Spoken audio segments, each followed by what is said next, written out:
ሰላም ይትም ተተረመረ በሌላ ቪዲዮ ተመልሰናል። ጋይስ እንዴት ናችሁልኝ? እንደሚታወቀው ግንቦት 7 የተወለድኩበት ቀን ነው።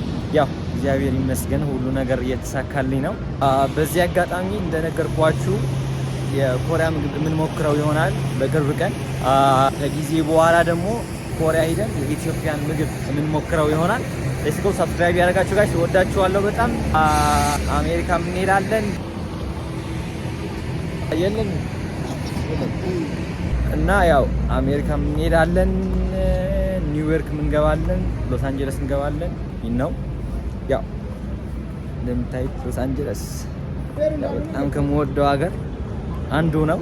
ሶ ያው እንሄዳለን ጋይስ፣ አብረን እንሄዳለን። ሰብስክራይብ ያደርጋችሁ። ያው ዛሬ የተወለድኩበት ቀን ነው። ዛሬ ነገ ማለት ነው። ነገ ግንቦት 7። ያው በጣም አመሰግናለሁ፣ ወዳችኋለሁ። ሰብስክራይብ ያደርጋችሁ። let's go